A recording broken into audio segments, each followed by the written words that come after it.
dia 1º de janeiro de 2015, assumi meu segundo mandato à presidência da República Federativa do Brasil. Fui eleita por mais de 54 milhões de votos.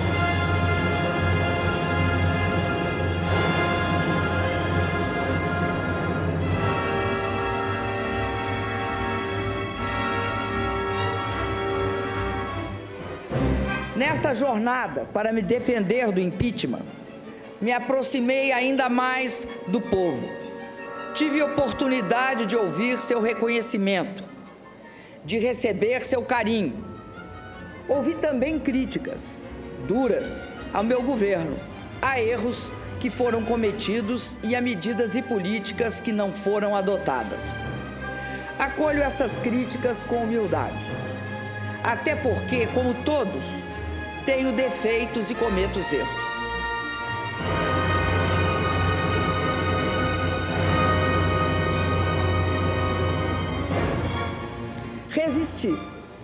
Resisti à tempestade de terror que começava a me engolir, na escuridão dos tempos amargos em que o país vivia.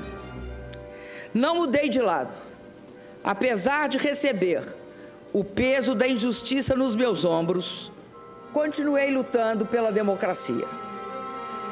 Dediquei todos esses anos da minha vida à luta por uma sociedade sem ódios e intolerância. Lutei por uma sociedade livre de preconceitos e de discriminações. Lutei por uma sociedade onde não houvesse miséria ou excluídos. Lutei por um Brasil soberano, mais igual e onde houvesse justiça. Disso tenho orgulho. Quem acredita, luta.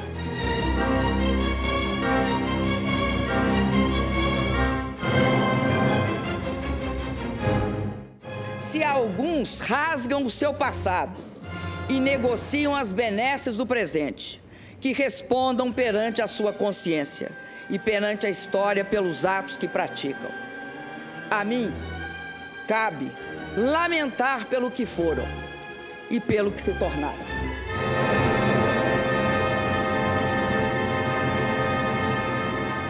Venho para olhar diretamente nos olhos de Vossas Excelências e dizer com a serenidade dos que nada têm a esconder que não cometi nenhum crime de responsabilidade. Não cometi os crimes dos quais sou acusada, injusta e arbitrariamente.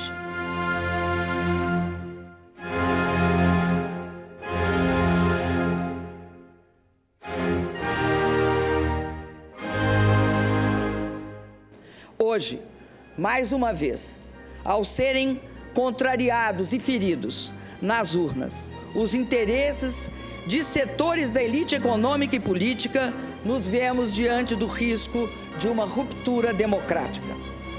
Os padrões políticos dominantes no mundo repelem a violência explícita. Agora, a ruptura democrática se dá por meio da violência moral e de pretextos constitucionais, para que se empreste aparência de legitimidade ao governo que assume sem o amparo das urnas. Invoca-se a Constituição para que o mundo das aparências encubra hipocritamente o mundo dos fatos.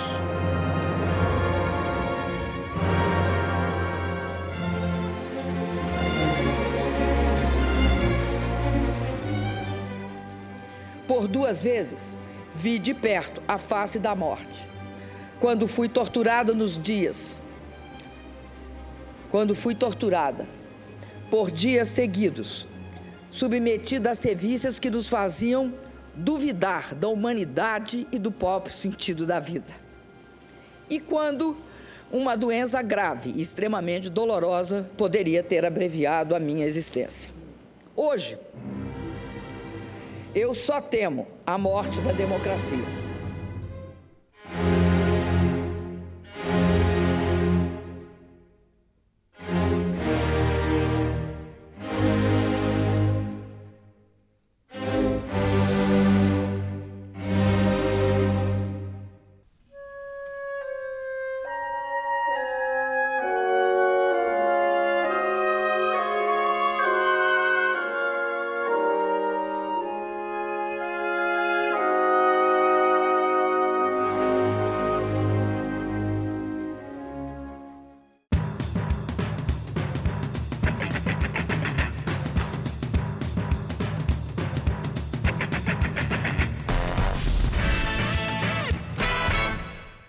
Olá, bem-vindo ao Melhor e Mais Justo.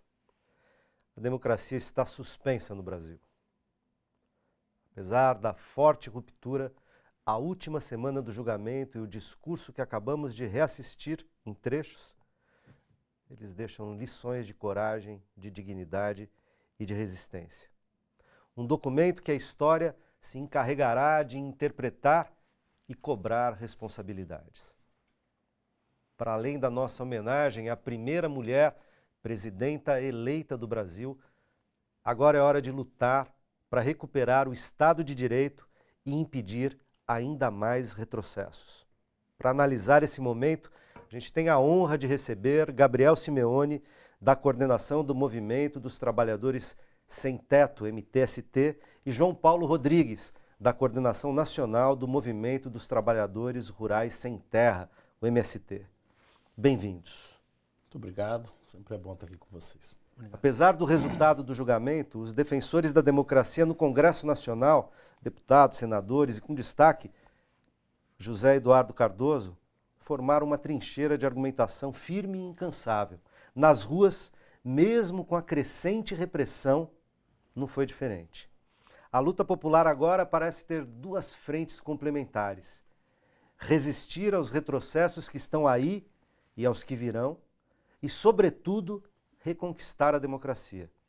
Desafios de fôlego que, entre outras coisas, exigirão desprendimento para acolher as diferenças do campo democrático como condição para gerar unidade tática e alianças amplas entre segmentos progressistas, de modo a somar forças para os profundos enfrentamentos que se avizinham.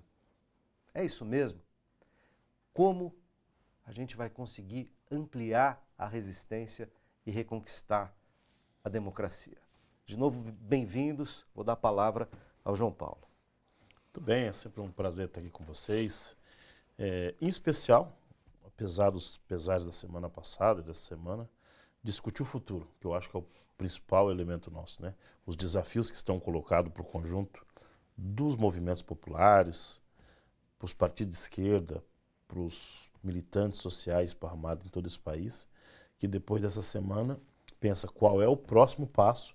Eu acho que neste sentido é o principal desafio nosso. Como é que coletivamente nós vamos pensar os próximos passos, que iniciou já com as batalhas dessa semana, com a luta na Avenida Paulista. Quero aproveitar e homenagear a nossa companheira Débora, do Levante Popular da Juventude, que perdeu a sua visão, seu olho do lado esquerdo, ontem na Avenida Paulista, Pela truculência da Polícia Militar, que com muita ofensiva atacou a juventude que estava na mobilização de ontem. Mas enfim, vamos para o debate e vamos para a luta.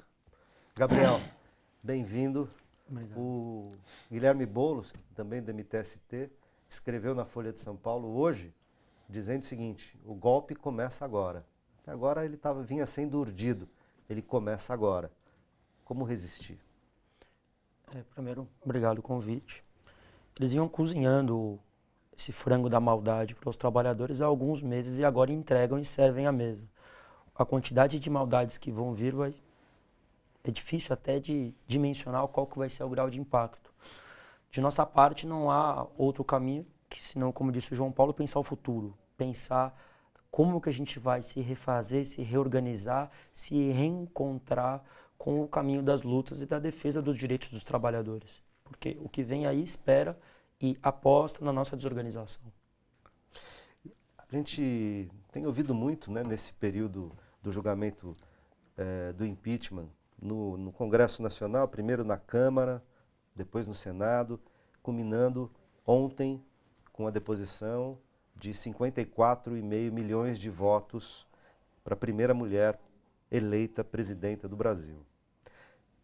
E a gente vê argumentos de lado a lado, né? A gente viu não apenas no julgamento os argumentos da acusação, da defesa, dos parlamentares a favor do impeachment, daqueles que são contra.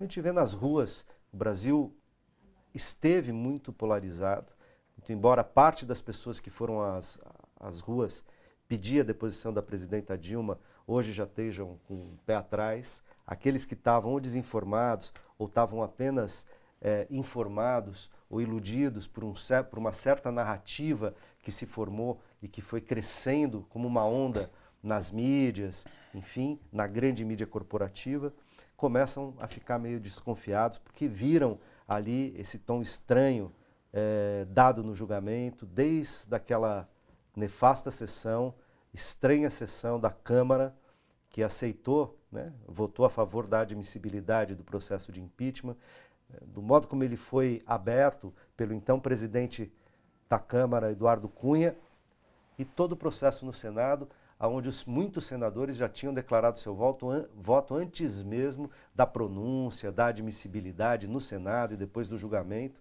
Quer dizer, esse foi um julgamento, nos parece, absolutamente político e de ocasião, né? A presidenta Dilma perdeu a maioria no Congresso e, portanto, foi empichada, né? Isso nos parece estar ao arrepio da lei, né? E a articulação, né, dos movimentos populares, estou aqui com 2 movimentos populares importantes do campo e da cidade, né? Tem não apenas denunciado isso, mas começado a se levantar por essa pauta, né? Porque o MST, o MTST tem uma longa trajetória de lutas pelas pautas da democracia, mas pelas pautas específicas, o movimento pela moradia, né? O movimento por terras, pela reforma agrária e tal, e tem vindo para dentro da luta pela restituição de uma situação, digamos, de um Estado de Direito no Brasil, que está sob ameaça quando a gente tem uma situação dessa gravidade sendo colocada no país. Como é que vocês avaliaram esse processo? Fiz aqui uma rápida síntese. Como é que vocês avaliaram esse processo? Como os movimentos têm avaliado esse processo? Olha, eu acho que de modo geral nós tivemos ao longo dos últimos anos 3 problemas que nós vamos ainda coletivamente para entender esse processo. Um primeiro, que vamos se combinar que o governo Dilma, nos últimos 2, 3 anos, foi um governo com muitos problemas para a classe trabalhadora, com ajuste, com poucas políticas que pudessem envolver a juventude, ou seja, um governo extremamente recuado. E isso, obviamente, criou sérios problemas no conjunto da classe trabalhadora como um todo. Nós temos um segundo problema, que é a pouca processo de mobilização de luta que a esquerda conseguiu organizar nos últimos períodos. As lutas foram muito centralizadas em pautas da reivindicação do movimento popular, do campo da cidade, mas ações políticas que pudessem contribuir com a juventude também tivemos dificuldade. Por último, é que eu acho que naquela mobilização de 2013, o final dela foi de disputa entre a classe trabalhadora, a esquerda e entre a direita. E eu acho que por N motivos, finalmente a direita conseguiu aproveitar aquela mobilização para organizar futuras mobilizações pela internet e pegou gosto por aquilo. Então você tem de 2013 para cá pequenas iniciativas do campo da direita que, na minha opinião, vai gestando esse período que nós termina ontem, que é o golpe. Eu acho que é um golpe que tem interesses extremamente do capital internacional, do império, que tem como principal objetivo a busca pelo nosso pré-sal, ou seja, o que estava em jogo não é somente pequenos interesses da burguesia brasileira, se é que tem, mas são jogo América Latina, Mercosul, Parlasul, ou seja, um conjunto de temas que possivelmente vai nos dar muita dificuldade ainda para fazer um balanço mais organizado. Neste sentido, também teve pontos positivos. O nosso lado se unificou, tivemos uma unidade extremamente importante, a consolidação das 2 frentes, Frente Sem Medo e Frente Brasil Popular, e, acima de tudo, a disponibilidade de luta que a nossa turma fez. É impressionante a quantidade de mobilização que nós fizemos no último ano. Nós fizemos, possivelmente, o processo de formação e o elevado nível de consciência da juventude, dos trabalhadores, ele foi muito mais profundo agora do que nos últimos 10 ou 15 anos que nós tivemos. Então, acho que também teve ganhos importantes em todo esse processo de enfrentamento contra os golpistas. Gabriel. Como disse o João Paulo, a luta forma. Se é verdade que eles deram um golpe e esse golpe não conseguiam oferecer a resistência que a gente precisava oferecer para impedir que ele acontecesse, também é verdade que fazem muitos anos que não ocorrem manifestações de massa nesta quantidade e nesta intensidade. Foram dezenas, arrisco dizer quase que centenas, de travamentos de rodovias no Brasil. Atos de massa que, se os atos coxinhas eram maiores no começo, quando alavancados pela Globo, num segundo momento eles refluíram e praticamente inexistem. A manifestação de ontem, que era o momento de comemoração coxinha lá na Paulista, tinha o quê? 500. Tinha mais policiais defendendo a manifestação coxinha do que coxinhas propriamente dito. Esse é o primeiro aspecto. O segundo aspecto é que esta mobilização poderia ter sido muito maior. Poderia ter sido muito maior e só não foi por conta do próprio papel do governo, em especial depois do processo eleitoral último. Que se não era um governo que estava o tempo todo defendendo pautas ao lado da classe trabalhadora, se elegeu com esse viés.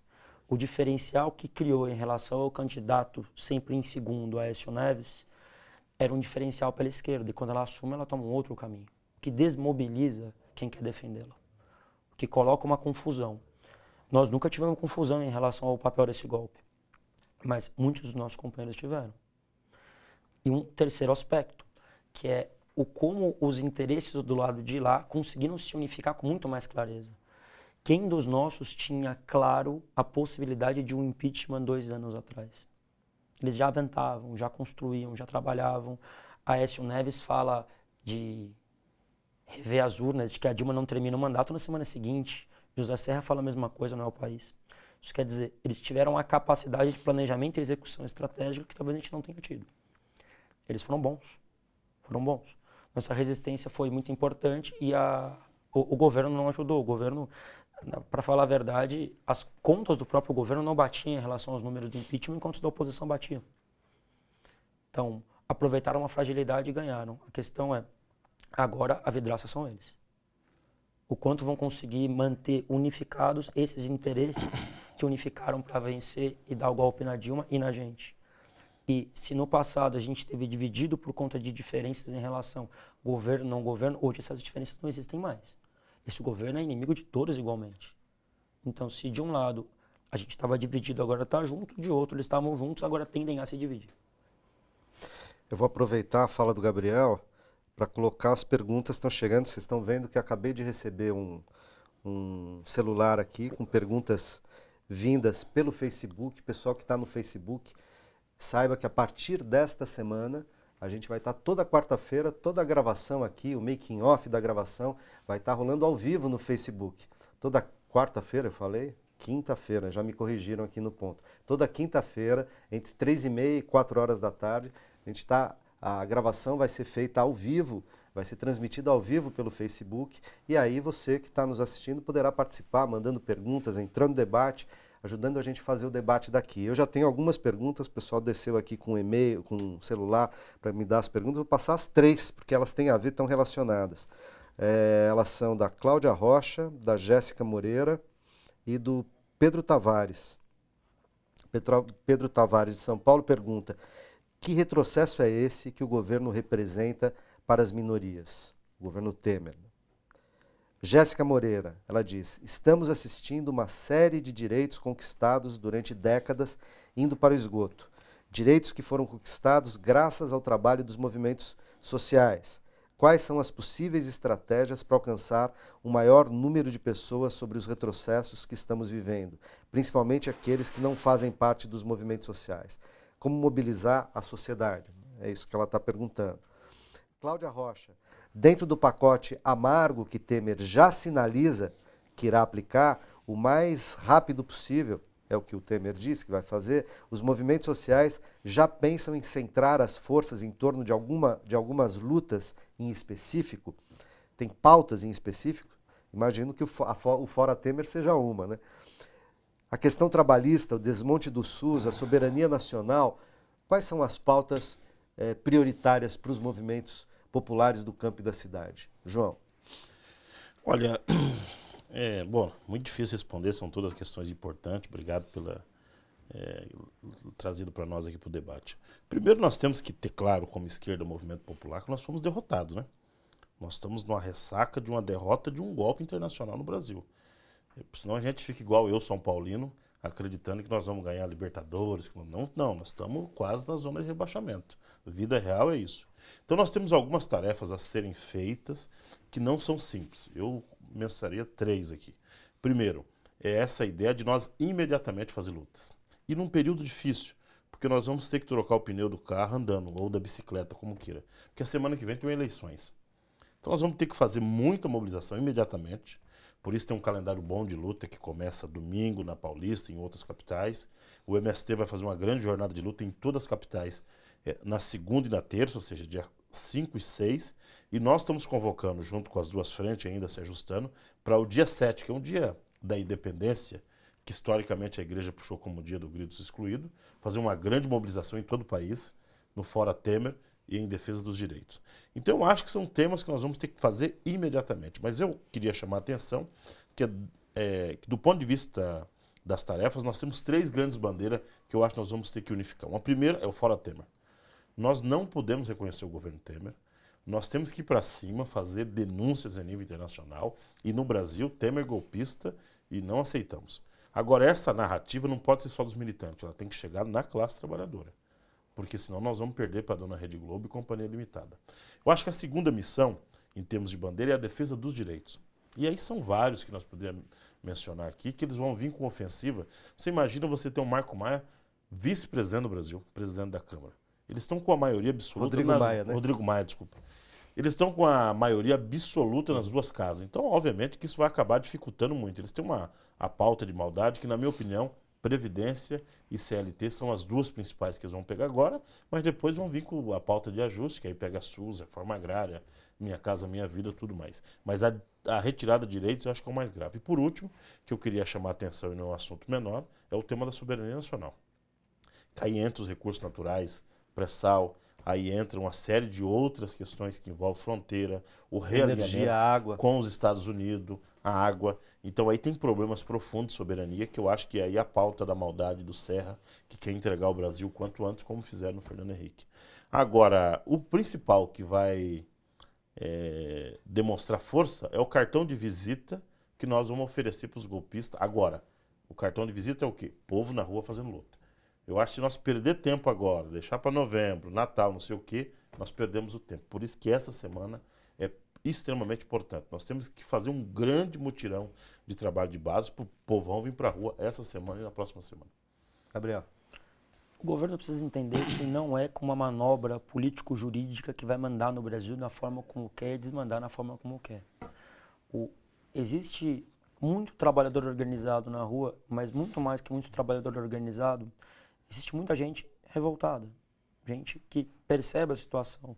Esse Maia, por exemplo, quem é do Rio de Janeiro lembra bem quem ele é. É o ser humano que não conseguiu ter 2% da votação para a prefeitura da cidade e é presidente do Brasil hoje. O próprio Michel Temer é uma figura absolutamente inexpressiva em São Paulo. Quase não ganha aqui para candidato a deputado federal. Ficou suplente. Inexpressiva. Completamente inexpressiva e preside o Brasil hoje. Mas quando a gente coloca o tema da democracia, talvez esse seja um dos grandes desafios da mobilização. Eu tenho 30 anos. Meus colegas não acreditam em direito trabalhista. Eles não acreditam que vão se aposentar. Dizer para eles que está sendo atacado a reforma, está sofrendo um ataque à reforma da Previdência, ele fala, mas eu já não acreditava. Você vai perder os direitos trabalhistas, mas eu já quase não tenho. Muitos companheiros dão como vaca morta os direitos que hoje têm e se perderão. Por exemplo, a terceirização irrestrita de atividade fim. Muitos companheiros falam, poxa, mas isso aí não tem a maioria na informalidade, então não seria melhor diminuir, precarizar para que todos passem para a formalidade logo? Não seria melhor adiar um pouco a aposentadoria para que todos se aposentem? Em resumo, os grandes meios de comunicação têm conseguido vender uma versão em que os trabalhadores têm a retirada de direito um mal menor. E dentro desse mal menor, a própria ataque à democracia é um mal menor. O tanto faz é um negócio que pega muito de um lado e de outro. A ideia de alguns companheiros colegas de trabalho, andando na rua, conversando, eles falam de que se tira a Dilma fica igual, fica pior, eu não sei. A questão é, pelo menos vamos tentar mudar alguma coisa para ver se dá certo. O grande desafio do próximo período é provar que isso é um grande equívoco. O que entra aí, entra porque é um programa que jamais poderia ter entrado de outra forma. O programa do Aécio não era tão reacionário quanto o programa que o Temer vem implementando. Chamada Ponte para o Futuro. O próprio Aécio não teria coragem de propor algo desse porte. eles estão usando de um artifício jurídico-político para, em última instância, atacar os direitos dos trabalhadores e implementar uma política de criminalização com alcance que nós ainda não temos noção qual é. Então, se a hora é de ir para a rua e é de ir para a rua agora, também é hora de refazer os laços no cotidiano, refazer os laços com os colegas de trabalho, organizar lugares onde não tem organização alguma. Porque se é verdade que nós sofremos um golpe da direita, também é verdade que esse golpe da direita não produziu nenhuma organização essencialmente nova. O que é MBL? O que é Revoltados Online? Os caras não produziram ninguém. O que tiraram o melhor desse processo foi aquele lunático do Kim Kataguiri. Se é verdade que tem hegemonia, se é verdade que tem muita força, também é verdade que não conseguem produzir ninguém. Colocam uma múmia de presidente do Brasil. Então nós temos muita força ainda, muito campo para explorar, eles não. Maravilha. Eu queria fazer uma pequena pausa na conversa, a gente tem alguns minutinhos, e fazer uma provocação usando uma frase da Dilma pós-votação do impeachment. Abre aspas para a presidenta, ela dizia o seguinte: ouçam bem, eles pensam que nos venceram, mas estão enganados. Sei que todos vamos lutar. Haverá contra eles a mais firme, incansável, energética oposição que um governo golpista pode sofrer. Fecha aspas. João Paulo estava dizendo aqui, olha, nós perdemos. Nós estamos quase no rebaixamento. A gente não pode menosprezar a situação imaginando que é só um obstáculo de ocasião. Não, é uma derrota importante, né? Um governo trabalhista ser empichado, ser impedido, né? Então, uma coisa, mas ao mesmo tempo, como disse o Gabriel, tem poder de rearticulação, o poder do dinheiro, né? O poder da plutocracia brasileira e tal, eles são também muito divididos, embora o dinheiro, o capital, ser dono dos meios de produção, etc., os unifique muito rapidamente, quer dizer, quando sentem um cheiro de ameaça, eles se juntam imediatamente, mas as fissuras no campo da direita, no governo, já estão aparecendo, né?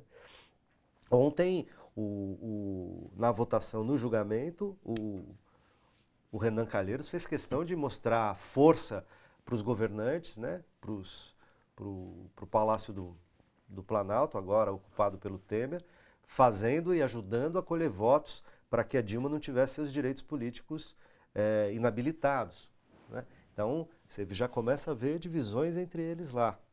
Então, a presidenta me parece que está certo. Está certa. Eles acham que venceram, mas a luta não terminou. Embora a gente tenha que admitir que tomou uma pancada e tanto, né, João? Eu acho que, do ponto de vista, nós ter noção disso não é para recuar, é para nós preparar o campo de batalha do próximo período. Eu acho que os movimentos cumpriram uma tarefa importante.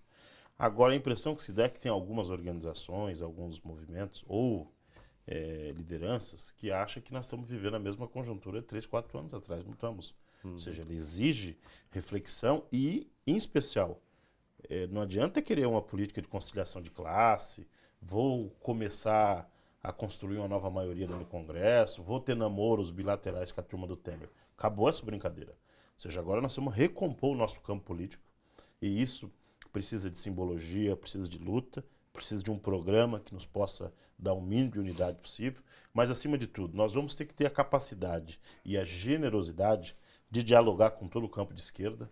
Eu acho que isso é extremamente importante. E as eleições municipais agora, ela não pode servir para quebrar a nossa unidade. Para rachar, né? Para rachar, que nós tivemos até agora. Por isso que eu acho que inicia um momento bastante bom para a gente fazer luta. E, ao mesmo tempo, vamos ter ainda do outro lado, além do poderio econômico e dos meios de comunicação, que precisa defender essa palhaçada que eles fizeram, nós vamos ter também a repressão que vai vir com muita força. Qual é a parte boa dessa contradição? É que tem uma juventude linda, maravilhosa, que está querendo fazer muita luta. E, acima de tudo, na medida que os trabalhadores perceberem que perderam direito e que vão perder ainda mais, pode criar um clima bom de mobilização. Por isso que eu acho que a mobilização do domingo e da próxima semana ela será um bom termômetro para nós ver a capacidade de nós fazer luta pelo próximo período. Volto a dizer que o papel das duas frentes que tem nesse momento é muito importante, porque ela ajuda a construir essa unidade, ajuda a ter uma referência nacional de como é que vai ser construção de luta. Eu acho que nessa fase agora, O principal é nós garantir a unidade de convocação de luta e a unidade de mobilização. Eu acho que isso é central. Gabriel, a gente perdeu, né? Isso é uma derrota. Agora, isso é uma derrota de um processo. Nós não perdemos o processo, vamos reconquistar a democracia. É preciso ter essa clareza para não ser ingênuo e nem iludido tanto com as potencialidades que a gente tem imediatamente para lutar, sabendo que tem que somar mais forças, e ao mesmo tempo para também não ser pessimista, de achar que, bom, tomamos essa derrota, temos que botar o rabo entre as pernas. Né? Acho que eu chamo que tem 2 erros de análise que têm acontecido com alguma recorrência. O primeiro é eu dizer que não teve golpe. Não estou falando de gente da direita, não estou falando do Estadão, estou falando de gente da esquerda também. Isso mesmo. Não teve golpe. Como assim não teve golpe? Não teve golpe porque Temer era o vice da chapa de Dilma, PMDB era a base de apoio do PT, logo não teve golpe, porque as pessoas quando foram votar lá na Dilma, estava a carinha do Temer lá. E eles votaram no Temer. E uma parte da esquerda diz que não houve golpe. Este é um erro. O segundo erro é dizer que o golpe é um apocalipse que impede qualquer tipo de resistência e continuidade da luta e o mundo muda da água para o vinho. Era tudo muito bom, tudo muito legal e agora vivemos num período de trevas. Nem tanto ao céu, nem tanto ao inferno.